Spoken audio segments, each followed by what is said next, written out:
So we have had the chance in the last two, I guess, installments of this series to talk about the concept of an icon theologically, what an icon is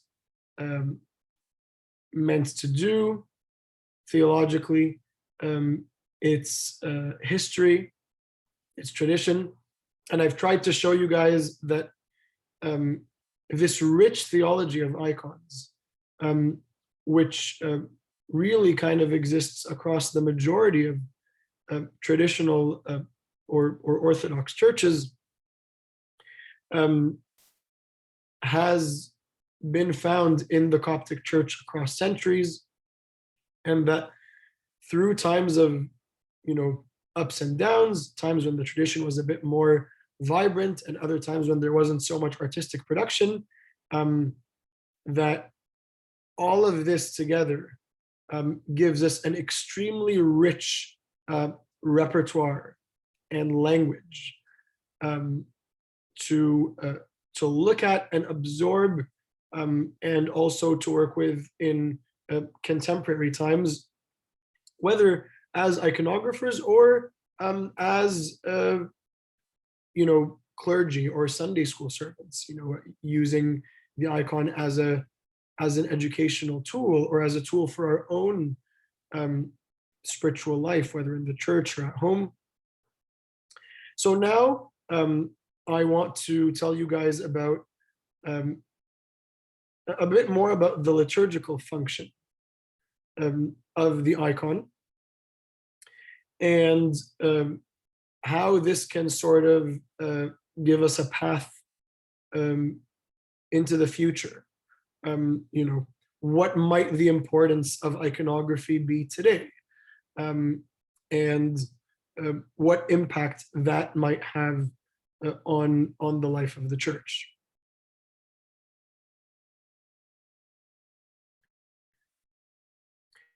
So for me, this is always the key phrase from liturgy that comes to my mind when I think about iconography.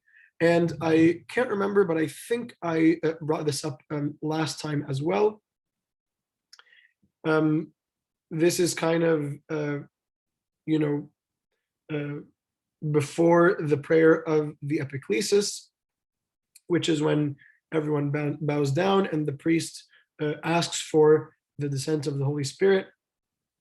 The priest says, therefore, as we also commemorate his passion, his holy passion, his resurrection from the dead, his ascension into the heavens, his sitting at your right hand, O Father, and his second coming from the heavens, awesome and full of glory, we offer unto you your gifts from what is yours, for everything, concerning everything, and in everything. This is key because this summarizes the liturgical moment, right? There's an offering that's taking place. This offering is the offering of our whole being, of our entire selves, everything that God has given to us. And this includes everything that is beautiful in our life, everything that is beautiful in our culture. So we are there and we're offering a sacrifice of praise, and of art and music, and our whole life and our whole being, not just the bread and wine, right? But when is that offering taking place? Or in what context is that offering taking place? The context for this offering is given by the priest here. It's happening as we also commemorate list of the events of the incarnation, the passion, the resurrection, the ascension, the sitting at the right hand of the Father, and the second coming, which you'll notice is said to be commemorated, even though it's something that we often think of as a future event that we are expecting. Yet we can commemorate it the same way that we commemorate the salvific acts of Christ. And you'll see how this materializes later in the icon of the Ascension, which is nice because we're currently in the Ascension season. It's that commemoration of the salvation of Christ and of the end and fulfillment of all things that iconography participates in the liturgical context. And that is a lens through which I want you guys to view everything that I'm going to be talking about today.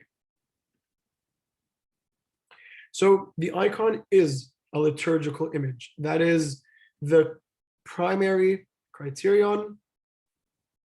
And even icons that are used outside of liturgy, like in the home or in other private spaces, that is an extension of its liturgical function. So there's no such thing as an icon that is somehow separate from the liturgical life of the people, just as all prayer, even the prayer of the ascetics in the desert is linked by participation with the life of the whole church.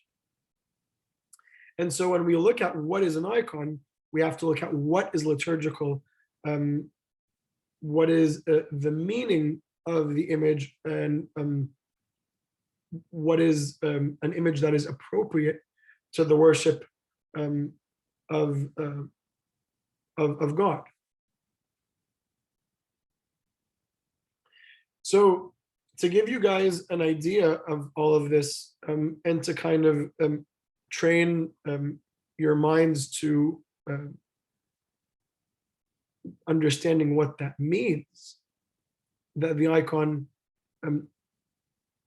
in its proper context is a liturgical image. I'll give you guys a few examples where that's taking place to show you what I'm talking about.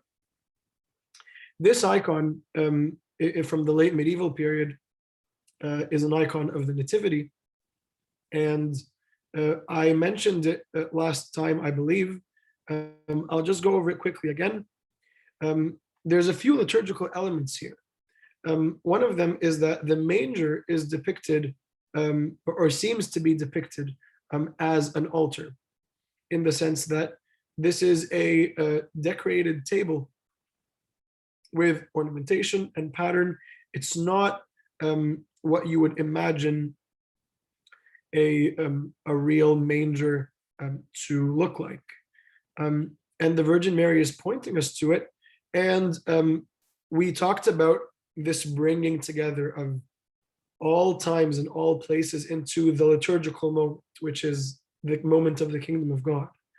And Isaiah is found in this icon. He's the old man standing off to the side with a scroll with his prophecy, which reads, "Behold, the virgin shall conceive and give birth to a son, and shall call his name Emmanuel."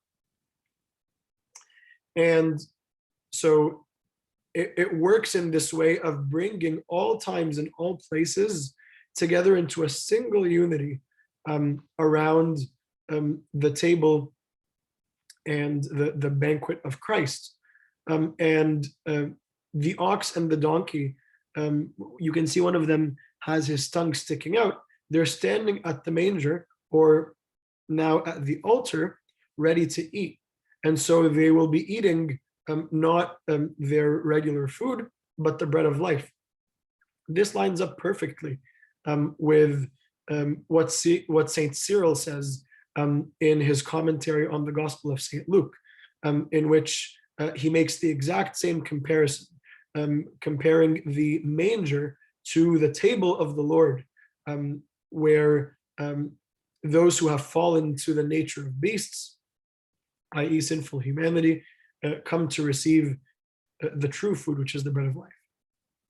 Now, this icon is really interesting because it's found in the sanctuary, in the chapel of Saint Tekla, in the Hanging Church in Old Cairo, and it is placed above the place where the gifts of the bread and wine would have been prepared, which is sometimes called, which is also called the prothesis table, or the prothesis area. And so this image of the nativity gives new meaning to the action that takes place right in front of it. And so one of the things that you guys are going to see in these examples is that the icon is not a standalone object. Often what happens is that the location of the icon within a space gives it another layer of meaning, which is not necessarily found in the icon itself. Maybe some of you have a tradition in your homes, for example, of placing an icon of the Archangel Michael over the door of the house. Now, there's nothing in the icon of the Archangel Michael that might suggest to us that he is seen as the protector of the home, but by placing him there, the Copts have this beautiful tradition by which Archangel Michael is seen as the one who protects homes and families, simply by placing his icon above the door of the house to guard our sort of going in and coming out, as the psalm says.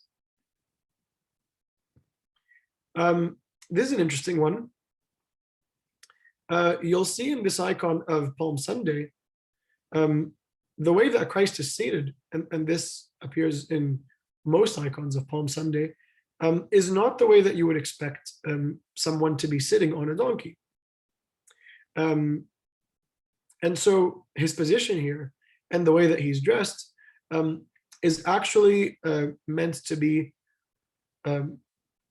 reminding us of the icon of Christ enthroned in the heavens, or the icon of the Pantocrator, or the icon of the Ascension. And this is a great example of how the icons function poetically, using symbolism and metaphor in the same way that our church hymnology does. Everyone knows and loves the famous hymn that we sing on Palm Sunday, "He who sits upon the cherubim today entered Jerusalem riding a donkey. What is this great humility?" So by changing his position, and you'll notice he's holding a gospel book, as he would be in the Pantocrator icon. By simply changing his position to remind us of the icon where he's enthroned in the heavens, it's showing us that the one who's sitting on this donkey is also the one who sits on the cherubim in other icons. So as a Orthodox person attending liturgy and seeing all these icons, you're meant to recognize kind of what icons of different feasts or different occasions or stories look like, and then seeing that it's supposed to remind you of that. And here we can see this, very, very obviously. This on the left is a panel from the door of the Church of the Virgin Mary, also known as the Hanging Church in Old Cairo. Actually, this door comes from the same chapel as the previous nativity scene. And you can see here, the composition is really quite odd. Christ is sitting on the donkey, again, in the position that I told you guys about already, as Pantocrator, as ruler of all. He has the blessing hand, and he carries in his hand what looks like it could be a scroll. It's got a little cross on it, if you can see. And he's placed kind of above the spectators in Jerusalem who are crying Hosanna. And this composition is almost the same as this carving of the Ascension, also from Egypt, from the late antique period, right? And the really interesting thing as well, adding to the way that his position in Palm Sunday references his position as ruler of all, as Pantocrator, look at how the children climbing the trees to grab the palms are arranged in this image of Palm Sunday. They're arranged with as two on each side like this, which is exactly how the angels are arranged in the icon of the Ascension, two on each side carrying his throne, right? So, and the angels are on the trees and they're grabbing palms and waving them and they're praising. And so now these children remind us of the cherubim and the angels who surround the throne of God, exactly like in this icon of the Ascension. So often the meaning of icons actually comes from the fact that they communicate with or reference other icons or remind us of other icons. This is an icon of the Ascension. Very early on, this belongs to about the 5th or 6th century. And it's from the monastery of Abba Apollo in Bawit. This is the same shape as what we refer to often as the Father's bosom. So it's a curved concave space within the wall behind the altar. And so this is what the priest would have been looking at, and the congregation would have been focused on while praying liturgy. So this is the Father's bosom of this church. The use of ascension scenes like this for that part of the church was almost it was very common. It was almost standard across churches of this period. Now, it's an icon of the Ascension, but you'll notice that Christ is already seated. So whereas in the West, we see this image of Christ who is kind of in the moment of, like, flying up into the clouds or what have you, this more accurately reflects our theology of the Ascension, which is that Christ went to prepare a place for us. And where is this place? But the throne of God itself. Now, he's depicted on the throne after the vision of Ezekiel. You can see the fire underneath of his throne and the 4 creatures. And then below, we have the church, which stands in prayer, right? Standing in prayer, in liturgical prayer, in this liturgical moment. You can almost imagine a priest standing in front of this image, mirroring St. Mary's exact pose as he stands serving liturgy. And around him is the congregation and the deacons, right? So it really is a mirror of this liturgical moment. And we participate in that with the Virgin and the apostles. This is a maybe clearer reproduction of the same image. And I mentioned already that we say that we commemorate the Passion and Resurrection and Ascension and the Second Coming, right? Now, you look at the text of the Ascension from the book of Acts, and we see that the angels speak to the disciples, saying, "Men of Galilee, why do you stand looking upward to heaven? This Jesus, who has been taken up from you into heaven, will come in the same way as you saw him go into heaven." And so what it's saying here is that the scene of the ascension foreshadows or mirrors the scene of the second coming. Being an image, of course, it doesn't move. And so we might ask ourselves whether Christ is indeed ascending into heaven or whether he's descending. And there's no answer, right? This is an image of the ascension and of the second coming of Christ. And the church exists between those two comings of Christ. Between those two comings of Christ, in front of this scene is the body of Christ with us, the people, right, who partake of the bread and of the wine, which becomes body and blood, and becomes Christ's presence in the world. Again, sometimes you have these icons which reflect liturgy in a more obvious way. So here, this is an image of the communion of the apostles.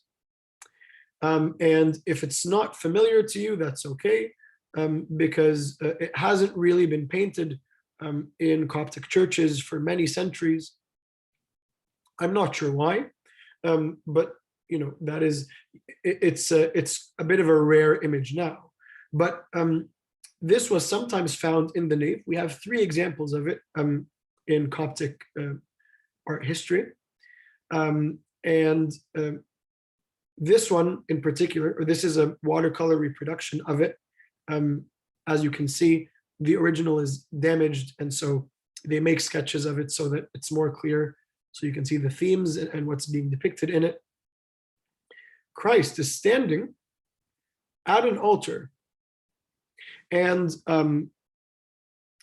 this one in particular, actually, I believe it's from the monastery of St. Thomas, although I might be mistaken on the exact location. It would have been in this curved space behind the altar in the apse, which we refer to as the Father's bosom. This is the image that would have been central, the central focus of liturgy, rather than the Christ enthroned or the ascension that we saw earlier. This is also the case in the South Chapel of the Monastery of Abba Apollo in Bawit, of which, by the way, there is a 3D model in the Coptic room of the Louvre Museum in Paris. So do check that out if you ever have the chance to see it. You can see even here the instruments on the altar are our liturgical instruments. Christ is holding a chalice and giving the blood to his disciples, who are lined up on both sides. And on the altar, there's a paten, and there is the throne of the chalice, or what can be more accurately referred to as the chalice box, as my understanding is that it acquires this spiritual symbolism a bit later, and that in the beginning it's kind of there just to make sure the chalice doesn't tip over and the blood spill all over the place. And the architecture is meant to mirror church architecture as well, so that when people approach the altar to receive the body and blood of Christ, they understand that really what they are participating in is this mystical supper, or this mystical liturgy, which is the eternal and total communion of Christ and the saints in heaven. It's a present liturgical reality, and so as such, it's not even a historical scene. In a sense, you could say that it's imaginary, but it functions as a commentary on our liturgical life. We can see it again here a bit more clearly. in a biblical manuscript from around the same time, actually probably a bit later. This, I believe, belongs to the 13th century, if I'm not mistaken. I really should have put all the dates and locations next to these examples. So yeah, as I said, it symbolically mirrors the liturgical action. By the way, if any of you is interested in liturgics in general, iconography is one of the domains that really opens the window to learning and understanding what may have been some of the liturgical practices of a certain period. So seeing that the way the disciples commune from the chalice, for example, or the way the altar looks or is arranged, or the chalice box, which I mentioned earlier. So iconography can also be a very valuable tool in scholarship on other fields of Coptic studies. I mentioned that the icon is like a mirror, and so here in the monastery of St. Anthony, the sanctuary is decorated with images of the patriarchs. And that's because the sanctuary is the place where the bishop or the clergy in general are, right? So these are all church fathers. I believe these are Alexandrians, although I forget. I think the one in the corner there in blue is Saint Dioscoros, that I know for sure. I believe one of these also is Saint Cyril. Anyway, it doesn't matter. So you can imagine a sanctuary in which the clergy are standing, maybe a group of bishops praying liturgy together. And behind them is this group of bishops, church fathers, participating in liturgy with us, or rather, we are participating with them. The sanctuary of the monastery of St. Anthony is also interesting. I mean, it's just a masterpiece. I would encourage you to check it out and learn a bit more about it.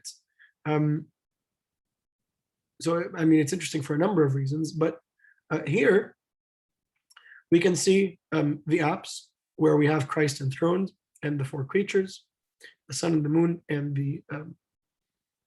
the angels interceding. Below, there's the Virgin Mary and the angels as well. And you can see in the corner there our little Saint Dioscoros, where that wooden beam is. So this is in the next chamber of the sanctuary. So you can imagine that these arches are where the altar would have been. Well, it still is actually. So the altar sits right below here. Now we have here in the corner the icon of the sacrifice of Isaac. So Abraham is standing and he's holding Isaac by the hair quite violently. And his attention has been drawn to the hand of God, which is telling him not to slaughter his child. And we have the lamb, the ram, which replaces him as the sacrifice. Now, looking at this icon just maybe as a standalone piece of wood or in a storybook or something like that, we might think, well, that's really just a beautiful picture of a really nice and touching story about Abraham and how faithful he was to God. But because the image is placed above the altar, it now acquires a new layer of meaning. The scene of the sacrifice of Isaac is a type of the Eucharistic sacrifice, which we partake of on the altar. This is called typology. So this use of Old Testament scenes to signify their fulfillment in the New Testament, or indeed their liturgical reality that they refer to, is very, very is a very big part of the tradition of Coptic iconography. We can see it here as well with the image of the three youth, which is one of the most important themes of Tasbihah. This is from the same church, by the way, and it is treated in Tasbihah as a type of the resurrection. And so in the early Coptic churches, this scene of the three youth is found almost everywhere, as well as the sacrifice of Isaac. Yet, interestingly enough, there is not much evidence of wall paintings like this of the crucifixion, for example, right? So it might be interesting to see how an image like the sacrifice of Isaac functions almost in place of the crucifixion image. And then again in the same church, the monks are standing in the nave. And once again, this reflects the congregation that's standing in the church.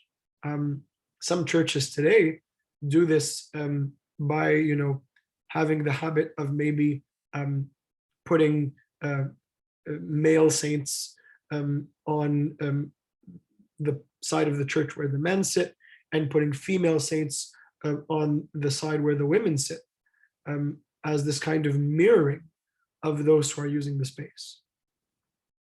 And that tells you that this sacred space that's being created is really not complete without you and me standing and making use of these images for the worship of the Holy Trinity. So there's always this question in the end where, it's like, okay, well, this is all very nice, but really, what is an icon? And I have to say that, for everything that we've been talking about, it's difficult to define. Something as vast and as abstract as visual art can be hard to encapsulate in definitions. But maybe by giving some metaphors or some ideas, we can gain a closer understanding of what an icon is, and also speaking in an apophatic way, in theology, which is a theological term for speaking usually of God in the negative, what God is not. We can speak about what icons are not, and maybe that can also give us a better sense of what an icon really is. So an icon is visual poetry in many ways, in all of the ways that we've seen already, and these are just kind of quick examples. It's an image that reveals the true essence of things, not a kind of scientific observation. It's an image which makes things present rather than recounting past events. It brings events into the present, into today.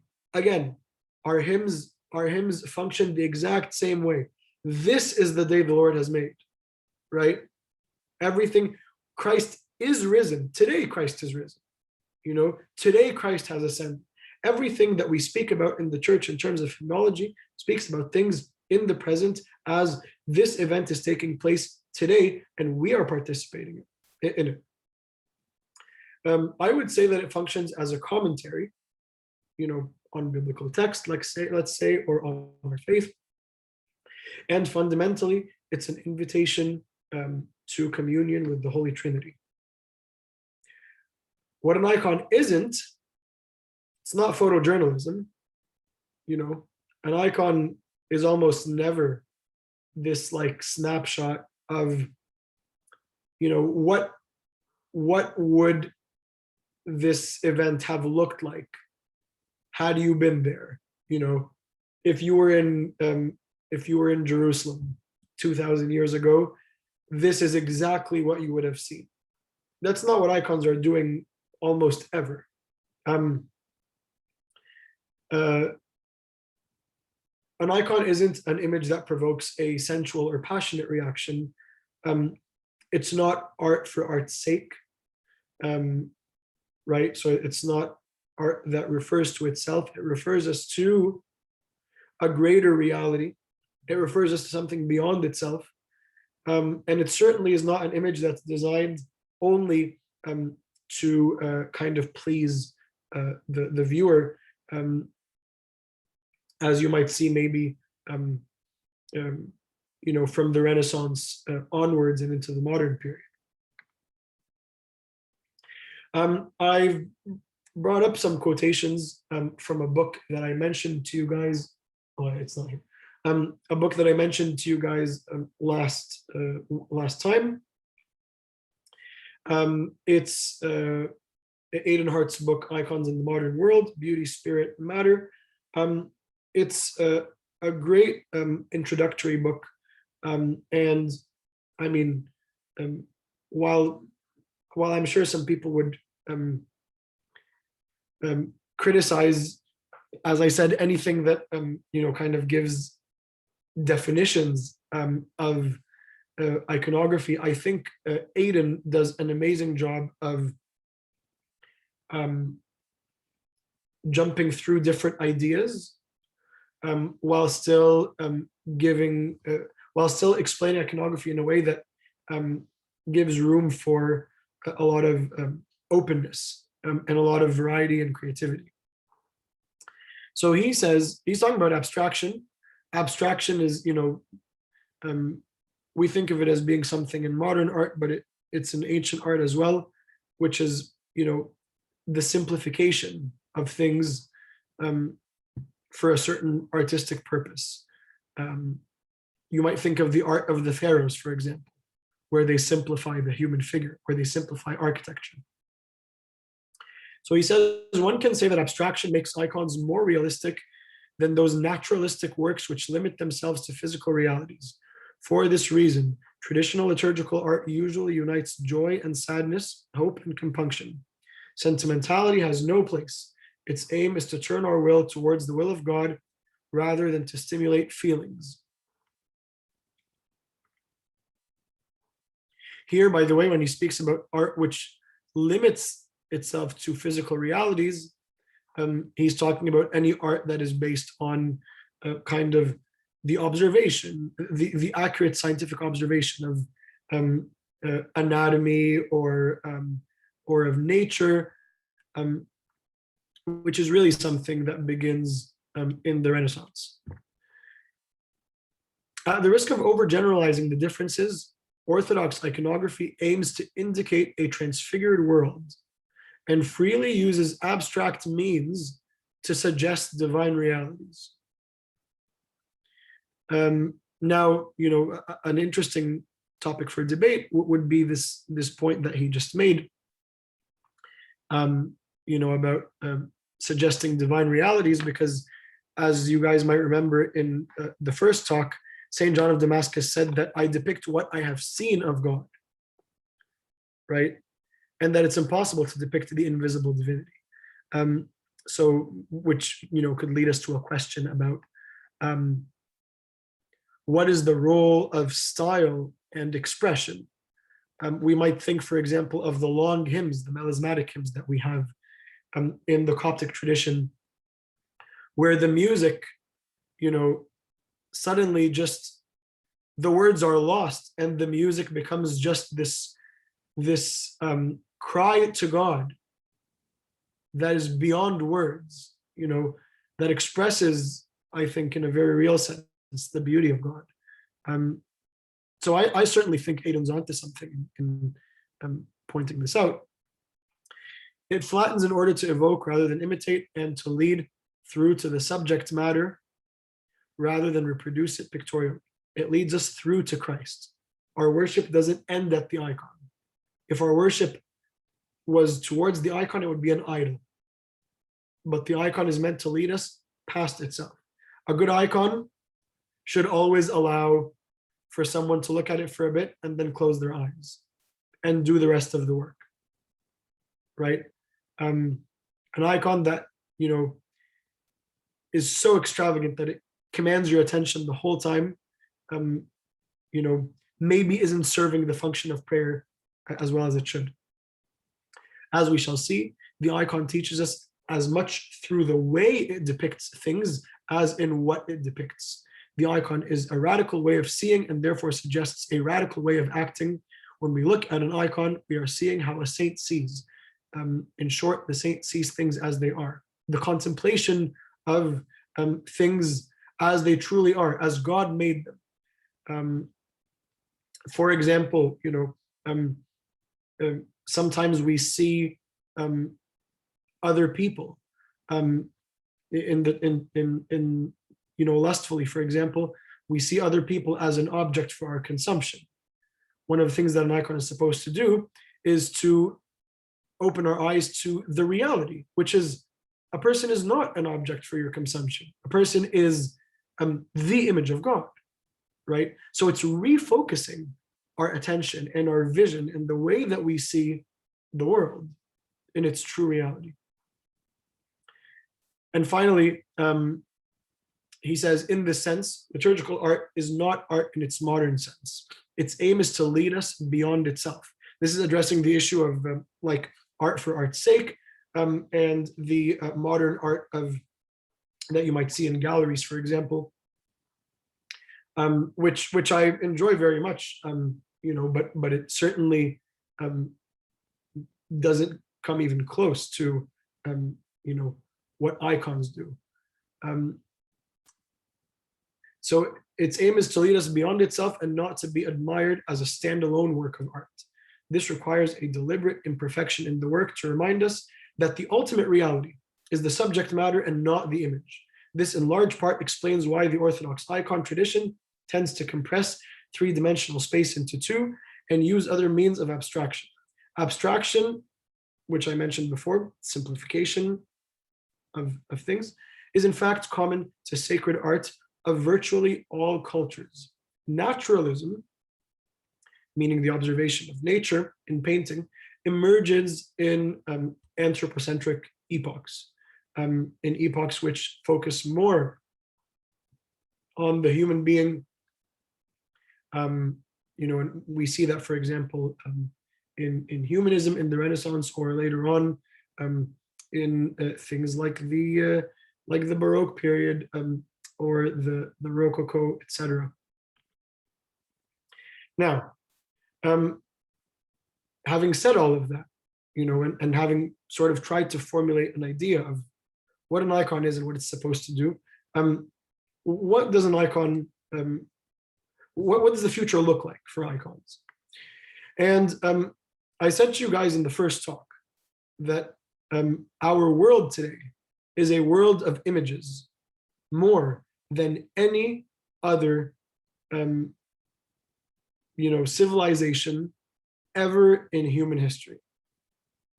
We are exposed to more images on a daily basis than anyone ever has been in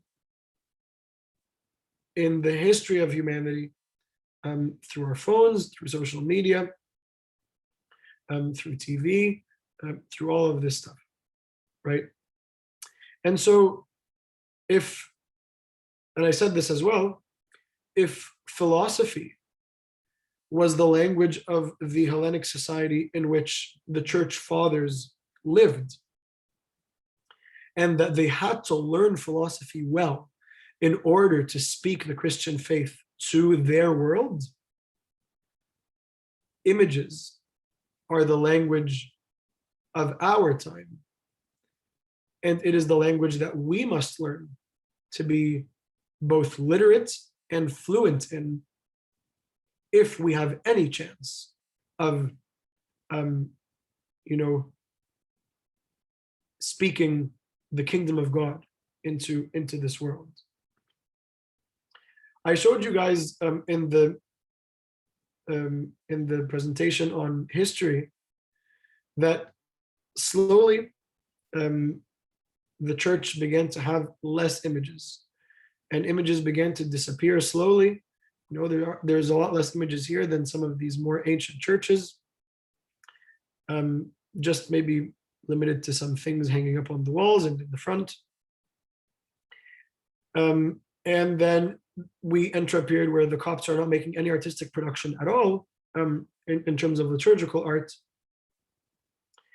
And this allows the art that, you know, Aidan was referring to, about that's focused on the observation of nature, or on the provocation of, you know, a sensual reaction, you know, just made to be pleasing to the eyes. That kind of art enters into our liturgy through, you know, colonization in Egypt. And this remains the case until Isaac Fanus begins a revival in the late 60s and early 70s of iconography within the Coptic Church. Now today, many of his students are, you know, active and working, and you know, myself and other painters have had the chance to learn from those people, from his students. You know, so there's a couple of us who are painting and who are a generation down from Isaac Fanus. And my hope is that there will be, you know, a much bigger number of people learning and studying iconography, and that, you know, there could be as a third and fourth generation of iconographers. I think the task that's left to us after Fanus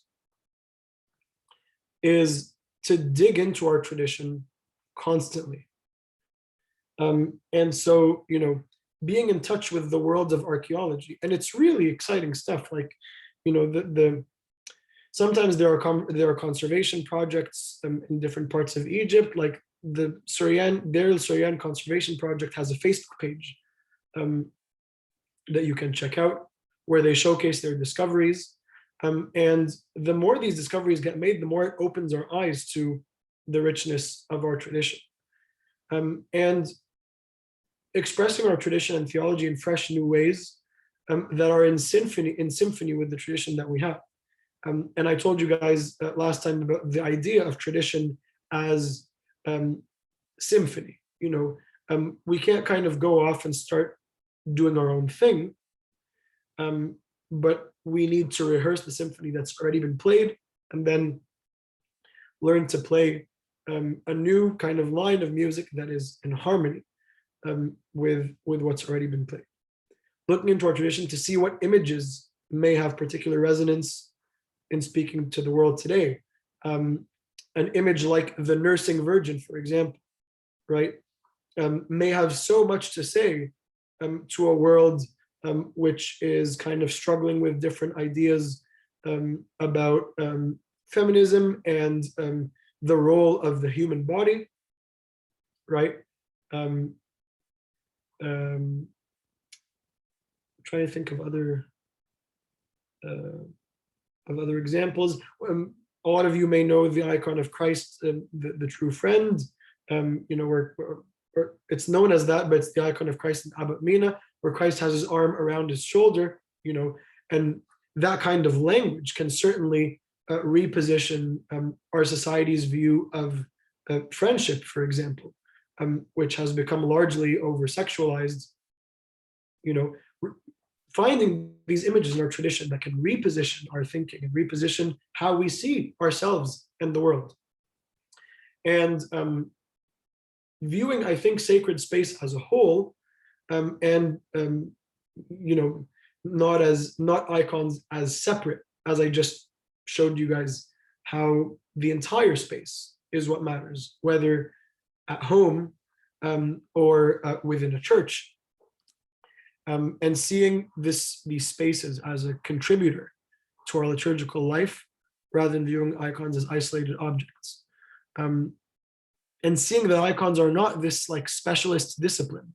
Icons are just the same as our hymns and our liturgical texts and our vestments and liturgical vessels. Anything that is made, anything that is artistic or that is offered as beauty within the liturgical life, has just the same importance as iconography.